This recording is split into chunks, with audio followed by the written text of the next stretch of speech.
রহমতুল্লাহি ওয়া বারাকাতুহু। ইন্নাল হামদালিল্লাহি ওয়াহদা ওয়াসসালাতু ওয়াসসালামু আলা রাসূলিল্লাহ ওয়া আলা আলিহি ওয়া সাহবিহি ওয়া মান ওয়ালা, আম্মা বা'দ। আউযু বিল্লাহি মিনাশ শাইতানির রাজীম। বিসমিল্লাহির রাহমানির রহিম। ওয়া মান আহসানু কাওলাম মিম্মান দাআ ইলাল্লাহ ওয়া আমিলা সালিহান ওয়া ক্বালা ইন্নানি মিনাল মুসলিমিন। وقال تعالى كنتم خير أمة أخرجت للناس تأمرون بالمعروف وتنهون عن المنكر। শুরুতেই মহান আল্লাহ সুবহানাহু ওয়া তাআলার শত কোটি প্রশংসা আদায় করছি যে রব্বুল আলামিন আজকে রাজশাহী মেডিকেল 64 এবং 34 ব্যাচের ব্যাচ ডে 23শে জুলাই কালচারাল ইভিনিংয়ে আমরা সুন্দর একটি সময় উপভোগ করলাম যে রব্বুল আলামিন আমাদেরকে, আমাদের মেডিকেল শিক্ষার্থী প্রিয় ভাইদেরকে এই সুন্দর আয়োজনটি করার সুযোগ করে দিয়েছেন। এই জন্য আল্লাহর অসংখ্য প্রশংসা আদায় করি, আলহামদুলিল্লাহ। দুরুদ ও সালাম বর্ষিত হোক সকল বিষয়ে, সব বিষয়ে দক্ষ এবং শ্রেষ্ঠ মানুষ, সমাজ সংস্কারক এবং আমাদের প্রিয় শ্রেষ্ঠ নবী মুহাম্মদ রাসূলুল্লাহ সাল্লাল্লাহু আলাইহি সাল্লামের প্রতি। রাজশাহী মেডিকেলের প্রিয় ভাইদের উদ্দেশ্যে আমি খুবই সংক্ষিপ্তভাবে কয়েকটি নাসিহা উপস্থাপন করার চেষ্টা করব। আমরা খুবই সংক্ষিপ্তভাবে কথাগুলো একটু নোট করব ইনশাআল্লাহ। আমার আলোচনা থেকে আপনাদের কুইজ থাকবে ইনশাআল্লাহ। আমরা প্রথমেই বলবো, আপনারা বাংলাদেশের শিক্ষাঙ্গনের কয়েকটি ভাগ রয়েছে। একটি হলো মাদ্রাসা শিক্ষা, একটি হচ্ছে সাধারণ শিক্ষা, আরেকটি হলো ইঞ্জিনিয়ারিং প্রকৌশল বিভাগের শিক্ষা এবং বিজ্ঞান বিভাগের শিক্ষা। বিজ্ঞানের আরেকটি অংশ হচ্ছে চিকিৎসা বিভাগ।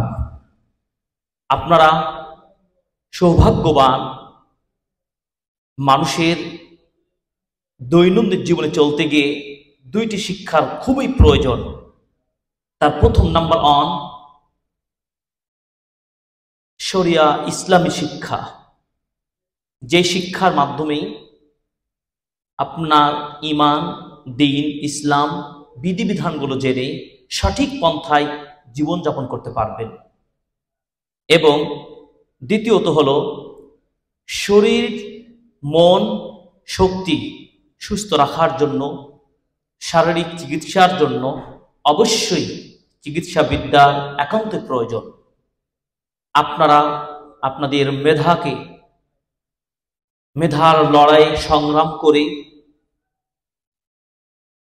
এই শিক্ষার একজন মেধাবী শিক্ষার্থী হওয়ার সুযোগ পেয়েছেন।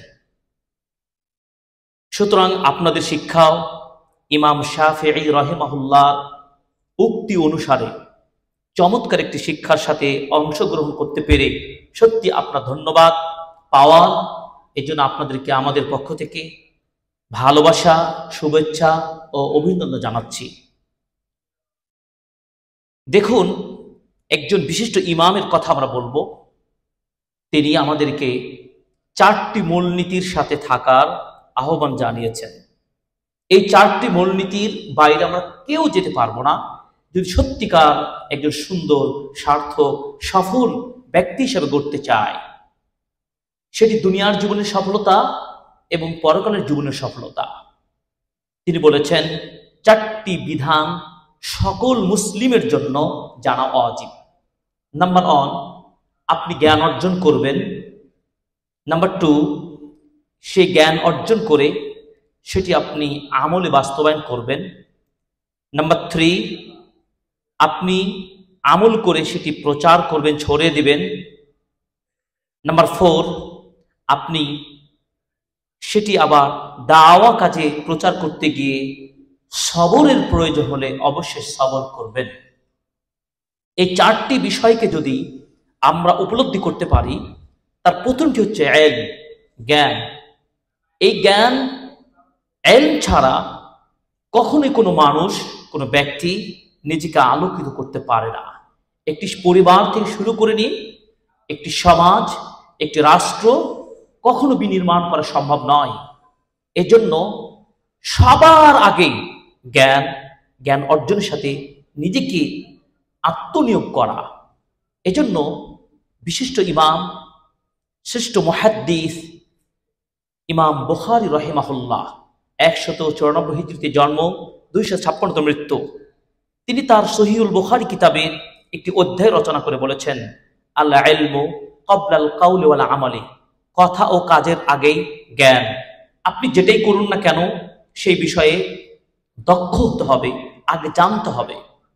এজন্য সোহাইল আত-তাস্তুরী রাহিমাহুল্লাহ আল হিলিয়া কিতাবের ১০ম খণ্ডে তিনি বলেছেন, আদ-দুনিয়া কুল্লুহা জাহালুন, পুরো দুনিয়াটা যে মূর্খতা, বর্বরতা। ইল্লাল ইলমু ফিহা, যদি সেই দুনিয়াতে ইলম থাকে তাহলে সেই বর্বর দুনিয়া বলা যাবে না, মূর্খ সমাজ, অন্ধকার সমাজ বলা যাবে না। ওয়াল ইলমু কুল্লুহা ওয়াবাল, তবে ওই ইলম মূল্যহীন, ওই ইলমের কোনো প্রয়োজন নেই যদি সেই ইলমের কোনো আমল না থাকে, প্রয়োগ না থাকে।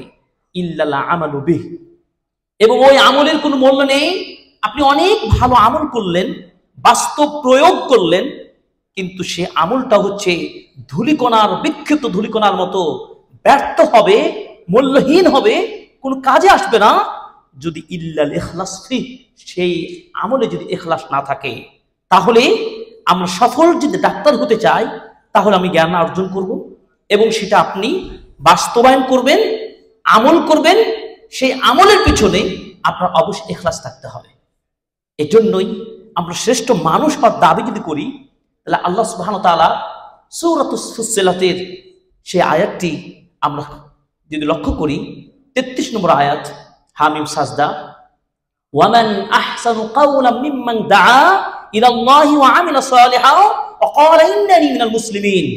ওই ব্যক্তির চেয়ে উত্তম কে হতে পারে যে মানুষগুলো আল্লাহর দিকে মানুষকে ডাকে, আল্লাহর কিতাবের আহ্বান জানায়, আল্লাহর কিতাব, আল্লাহর আইন বাস্তবায়নের জন্য সংগ্রাম করে এবং সে পরিচয় দেয় আমি মুসলিম। যিনি মুসলিম হন, আর মুসলিম মানে আত্মসমর্পণকারী, তিনি আত্মসমর্পণ করে কার কাছে? একমাত্র আল্লাহর কাছে। অতএব আমরা জ্ঞান অর্জন করব, জ্ঞানের পিছনে আমলে বাস্তবায়ন করব এবং সেটার পিছনে অবশ্যই ইখলাস থাকতে হবে। এই জন্য সহিহুল বুখারীর প্রথম হাদিসটি হলো এটা, যে উমর ইবনে খাত্তাব রাদিয়াল্লাহু তাআলা আনহু বলছেন, রাসূল সাল্লাল্লাহু আলাইহি ওয়াসাল্লাম বলেছেন, ইন্নামাল আ'মালু বিন্নিয়াত, প্রত্যেকটা আমল নিয়তের উপর নির্ভরশীল। অর্থাৎ আপনি কোন ইন্টেনশন নিয়ে, কোন টার্গেট নিয়ে আপনি শেখাচ্ছেন।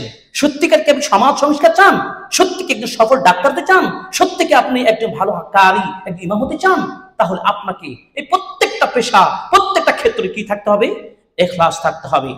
এজন্য আমরা বলবো, ইমাম হাসান আল বসরি রাহিমাহুল্লাহ বলেছেন, আদ-দুনিয়া কুল্লুহা যুলমাতুন ইল্লা মাজালিসুল উলামা, পুরো দুনিয়াটা হচ্ছে অন্ধকার, তবে উলামাদের মজলিসটা অন্ধকার নয়। আমাদের যদি নিয়তের পরিশুদ্ধতা থাকে, আমাদের মজলিস, সেমিনার, অনুষ্ঠানগুলো যদি সত্যিকার আল্লাহর সন্তুষ্টির জন্য থাকে, তাহলে পৃথিবীর শ্রেষ্ঠতম কাজ আমরা করবো আলহামদুলিল্লাহ। আপনারা কি মনে করেন এই যে কালচারাল ইভেনিং, এই অনুষ্ঠানটি আমি অনেক প্রায় ঘন্টা ব্যাপী উপভোগ করলাম, সত্যিকার অনুপ্রাণিত করেছে, অন্তরকে জাগ্রত করেছে, বিশেষ করে আমাদের যুব সমাজকে নতুন বাংলাদেশে আলোকিত জীবন দেখার, নতুন দেশ দেখার একটা স্বপ্ন নতুন ভাবে জাগে তুলেছে। যদিও আমাদের মধ্যে যদি কোনো ধরনের দুর্বলতা থাকে, অলসতা থাকে, সেটাও আমরা আজকের এই ইভিনিং প্রোগ্রামগুলো থেকে উজ্জীবিত হতে পারি। এজন্য দেখুন, সুফিয়ান সাউরি রাহিমাহুল্লাহ বলেছেন, মা মিন আমালিন আফদাল মিন তালাবিল ইলম ইযা সাহাত ফিহি নিয়্যা, পৃথিবীতে আর কোনো দামি আমল থাকতে পারে না, কাজ থাকতে পারে না ইলম ছাড়া, তবে ওই ইলম যদি সেই পেশা, সেই শিক্ষার্থীর নিয়তটা শুদ্ধ থাকে। এজন্য আমি বলবো, আমাদের প্রিয় শিক্ষার্থী ভাইদেরকে বলবো, আপনার পেশায় আপনি বিশুদ্ধ নিয়ত রাখুন, তাহলে আপনার এই কাজটি হবে কি জানেন? আফদালুস সাদাকা, সর্বশ্রেষ্ঠ সাদাকা হবে। কি আমরা চাই কি চাই না? অবশ্যই সাদাকা চাই। আমি এই নসিহতটাই আপনাদের করতে এসেছি, যেটি ইমাম ইবনে রজব রাহিমাহুল্লাহ 736 হিজরির জন্ম, 755 হিজরির মৃত্যু, বিদগ্ধ ইমাম ইবনে রজব হাম্বলি রাহিমাহুল্লাহ বলেছেন, আফদালুস সাদাকা তা'লিমু জাহিলিন, সর্বশ্রেষ্ঠ সাদাকা হলো কি?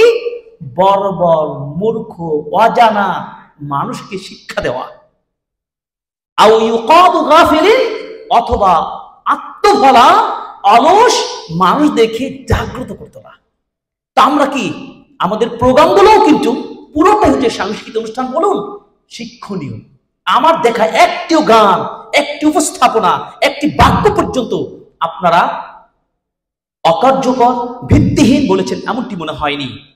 কারণ আমাদের নিশ্চয়ই আমাদের ভাইরা এতটুকু মূলনীতি ভালো করে জানেন যে আমাদের উদ্দেশ্য শিখা, শিখানো, জাগা, জাগানো। ঠিক কিনা বলেন? আমরা আমাদের এই মূলনীতি, এই নসিহা গ্রহণ করব, শিখব, মানব, জানাবো এবং এই পথে আমরা লেগে থাকবো। আল্লাহ তাআলা আমাদেরকে কবুল করুন, আমিন। এবার আসুন, এই যে শিক্ষার ক্ষেত্রে আপনার মেডিকেল শিক্ষার সাথে সাথে নিজেকে সত্যিকার স্থায়ী জিন্দেগির জন্য সফল করতে হলে সালাফদের দর্শনে আপনি নিজেকে উজ্জীবিত করবেন। কিভাবে? কানা সালাফ ইদা নাশা লি আহাদিহিম ওয়ালাদ, সালাফগণ যখন তাদের কোন সন্তানকে প্রতিপালন করতেন, শাগালুহু বিহিফযিল কুরআন ওয়া সামাইল হাদিস, সালাফগণ তাদের সন্তানগুলোকে ব্যস্ততায় রাখতেন কোরআন হিফজ করতে এবং হাদিস শ্রবণ করতে।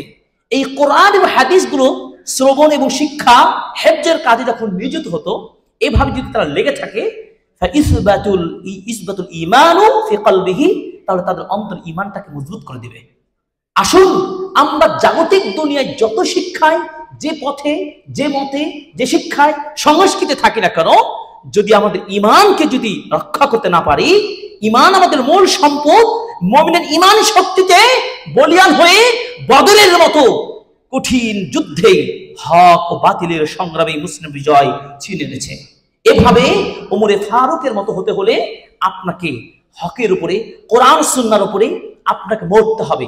আমার মরণ যেন হয় কিতাব সুন্নাহর উপরে। ইমাম আহমদ বিন হাম্বল রাহিমাহুল্লাহ তিনি বলেছেন, মান মাতা আলাল ইসলাম ওয়াস সুন্নাহ মাতা আলাল খায়র কুল্লি, মানুষ যদি কোরআন ও সুন্নাহর উপরে মৃত্যুবরণ করতে পারে, তাহলে তার জীবনের প্রতিটি কাজ কল্যাণময় এবং সফল এবং সার্থক, এবং তিনি বুশরা লিল জান্নাহ, তার যে সুসংবাদ জান্নাত। আলহামদুলিল্লাহ। তাহলে কি আমরা মরতে চাই কিসের উপরে? কোরআন সুন্নাহর উপরে, ঈমানের উপরে, দ্বীনের উপরে, বিশুদ্ধ আকীদা এবং শিক্ষার উপরে ইনশাআল্লাহ। আসুন প্রিয় ভাইরা, তাই আসুন আপনার আমার শিক্ষা, আমার পেশা, পার্সোনাল যার যেটা আছে না কেন, তার সাথে আমরা কোরআন ও সুন্নাহকে কানেক্ট রাখবো। কে রাখবো ইনশাআল্লাহ?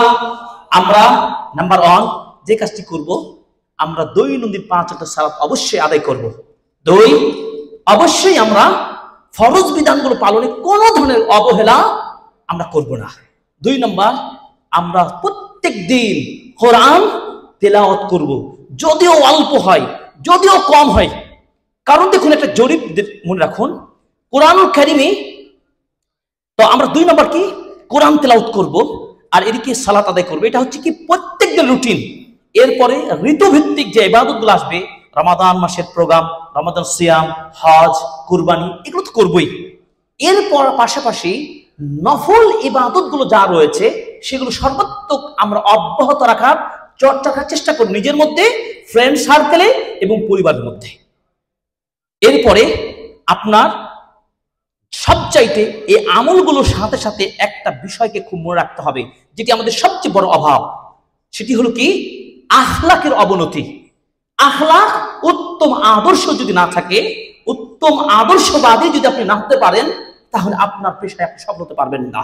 আপনি একজন ডাক্তারও যদি চান, আপনার ব্যবহার, আচরণ ভালো হতে হবে। যদি তা না হয়, আপনি সমাজে প্রতিষ্ঠিত হতে পারবেন না। আর যদিও হয়েও থাকেন, সাময়িক হবেন, আপনার ফ্যাসিজমের কারণে আপনি ব্যর্থ হবেন এবং আপনি ভুলুণ্ঠিত হবেন, আপনি নষ্ট হবেন, আপনি ব্যর্থ হবেন।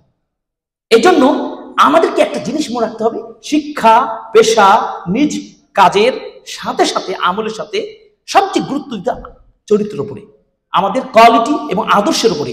কেন একটা জরিপ মনে রাখুন, আদদু আয়াতুল কুরআনুল কারীম আন ইবাদাত ওয়াল আখলাক, অর্থাৎ কুরআনুল কারীম পুরো 30 পারা কোরআনকে যদি আমরা গবেষণা করি তাহলে আপনি পাবেন ইবাদত সংক্রান্ত আয়াত হচ্ছে 130টি, আর ওয়াল আখলাক আদর্শ সম্পর্কে চরিত্র বিনির্মাণ করার জন্য কোরআনের আয়াত পাবেন 1054টি। সুবহানাল্লাহ, চিন্তা করতে পারছেন আখলাকের কত গুরুত্ব? তাহলে একদিকে আমল, একদিকে আখলাক, আখলাক হামিদা, উত্তম চরিত্রের গুণগুলো অর্জন করতে হবে। দেখুন কিয়ামতের মাঠে আমি আপনি কালো ফর্সা ছোট বড় দেশ দেশান্তর যেই প্রান্তর যেই কোয়ালিটির হোক না কেন, আপনার আমার বিচার হবে কিসের ভিত্তিতে? আখলাক আমলের ভিত্তিতে। এই যে রাসূল সাল্লাল্লাহু আলাইহি ওয়াসাল্লাম বলেছেন, মা মিন শাইইন আসকালু ফি মিজাল আবদ মিন হুসনিল খুলক ইয়াউমাল কিয়ামা। কিয়ামতের দিনে সবচেয়ে উত্তম ভারী হবে ওজনের পাল্লা সেটা কি? আখলাক। এই জন্য আখলাকের কোয়ালিটি সবচেয়ে বাড়াতে হবে। এই যে রাসূল সাল্লাল্লাহু আলাইহি ওয়াসাল্লাম হচ্ছে আমাদের আদর্শের সর্বশ্রেষ্ঠ মডেল। এই মডেলটাকে আমাদের কাজে লাগাতে হবে ভাইয়েরা আমার। আপনার সুন্দর জীবন, সুস্থ জীবন সবকিছু নির্ভর করবে আখলাকের উপরে। এই যে রাসূল সাল্লাল্লাহু আলাইহি ওয়াসাল্লাম বলেছেন, ইন্নামা বুইস্তু লিউতাম্মিমা মাকারিম আখলাক, আমি প্রেরিত হয়েছি তোমাদের আখলাকগুলোকে পূর্ণ করে দেওয়ার জন্য। তার মানে আমাদের মধ্যে কিছু ভালো গুণ থাকবেও এবং বিপরীতে কিছু মন্দ গুণ থাকবে। সেই বিপরীত মন্দ খারাপ গুণগুলোকে, সেই চরিত্রগুলোকে আমাদেরকে পূর্ণাঙ্গ করতে হবে। আমাদের গ্যাপ রয়েছে, আমাদের ত্রুটি রয়েছে, এই ত্রুটিপূর্ণ চরিত্রগুলো আমাদের দূর করতে হবে। আর আল্লাহ তাআলা এই গ্যাপ পূর্ণ করার জন্যই আমাদেরকে শ্রেষ্ঠ উম্মাহ হিসেবে সূরা আলে ইমরান তিনি প্রমাণ করেছেন, কুনতুম খায়রা উম্মাতিন উখরিজাত লিন-নাস, মানুষের জন্যই তোমাদেরকে এই উম্মার শ্রেষ্ঠ উম্মাহ হিসেবে তোমাদেরকে দুনিয়াতে বের করা হয়েছে, মানে তোমাদেরকে পাঠানো হয়েছে। কেন? তোমরা কি করবে? ঘুমিয়ে থাকবে? জাগ্রত হতে হবে। মানুষকে তা'মুরুনা বিল মা'রুফ ওয়া তানহাউনা আনিল মুনকার, মানুষকে ভালো কাজের আপনি আদেশ দিবেন, মন্দ কাজ থেকে কি করবেন? বিরত রাখবেন। এই যে রাসূল সাল্লাল্লাহু আলাইহি ওয়াসাল্লাম বলেছেন, আবু সাঈদ খুদরি রাদিয়াল্লাহু তাআলা আনহু একজন বিশিষ্ট সাহাবী, যিনি সর্বাধিক হাদিস বর্ণনাকারী সাহাবীর অন্যতম একজন সাহাবী। তিনি বলছেন, রাসূল সাল্লাল্লাহু আলাইহি ওয়াসাল্লাম বলেছেন, মান রাআ মিনকুম মুনকারান ফালিয়ুগাইয়িরহু বিয়াদিহি, কোন মানুষ যদি তার স্বচক্ষে সামনে কোন মন্দ গর্হিত পাপ লক্ষ্য করে তাহলে সেটা কি করবে? হাত দিয়ে বাধা দিবে। আর সেই বাধা দেওয়া অবশ্যই মানের সর্বোচ্চ স্তরে। যদি সম্ভব না হয় মুখ দিয়ে আপনি লাউডলি বলবেন এটা অন্যায়, অন্যায়কে অন্যায় বলবেন, হারামকে হারাম বলবেন, সুদকে সুদ বলবেন, চাঁদাবাজকে চাঁদাবাজ বলবেন, ঘুষকে ঘুষ বলবেন, কোনো ভয় থাকবে না, ইমানের শক্তি থাকবে না। যদি না পারেন সর্বনিম্ন আপনি অন্তত ঘৃণা করবেন। এটি হচ্ছে দুর্বল ইমানের লক্ষণ। আমাদের নতুন বাংলাদেশে আমরা শিক্ষার্থীরা এই নতুন চেতনা ফিরে পেয়েছি, ত্যাগের বিনিময়ে এটা ধরে রাখতে হবে। এই জন্য বাংলাদেশের প্রত্যেকটা লেভেলের ধর্মীয় এবং দেশ বিনির্মাণে যারা কাজ করছেন সর্বসেক্টরে বলবো, কখনো ভুলে যাবেন না আল্লাহর নিয়ামতকে, কখনোই ভুলে যাবেন না, কখনোই ভুলবেন না এই ত্যাগের কথাকে। আমরা ভুলতে পারি এটি আল্লাহর নিঃসন্দেহ সাহায্য। কি ঠিক কিনা বলেন? এটি আল্লাহর সাহায্য। তার সাহায্য কখন আসবে? যখন ঈমান যত মজবুত হবে তখন আল্লাহর সাহায্য চলে আসবে। কেন? ইচ্ছা করলে আল্লাহ তাআলা আরো আগেই সমাধান দিতে পারতেন, কিন্তু আল্লাহ তাআলা আমাদের কষ্ট দেখেছেন, আমাদের ত্যাগ দেখেছেন, এর বিনিময় পেয়েছি আমাদের এই নতুন একটি বাংলাদেশ।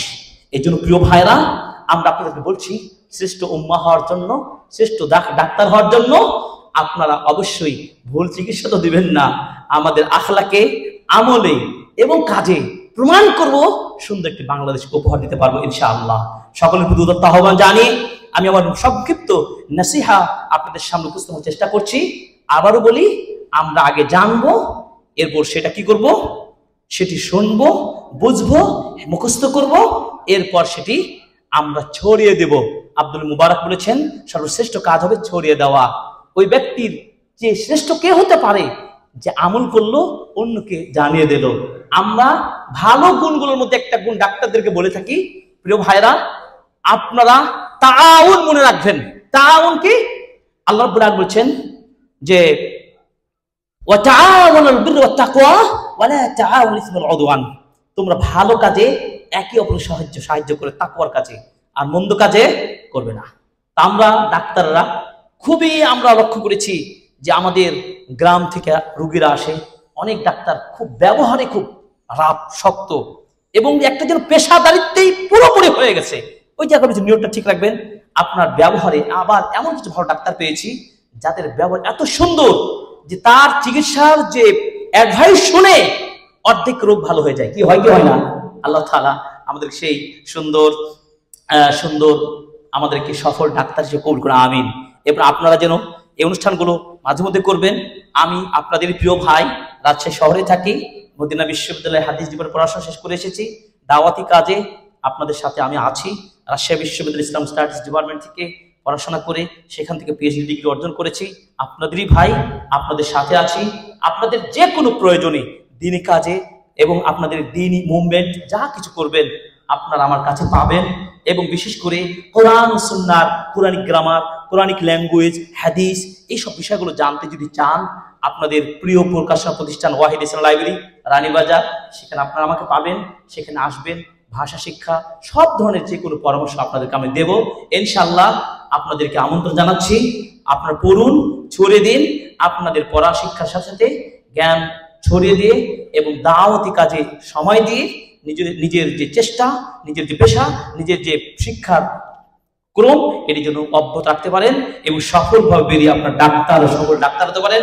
আল্লাহ তাআলার কাছে দোয়া করছি, আল্লাহ তাআলা আপনাদেরকে আমাদের সফল কবুল করুন, আমিন। এই পর্যায়ে কুইজ সেশন কয়জনকে করবো আমরা? 5 জন।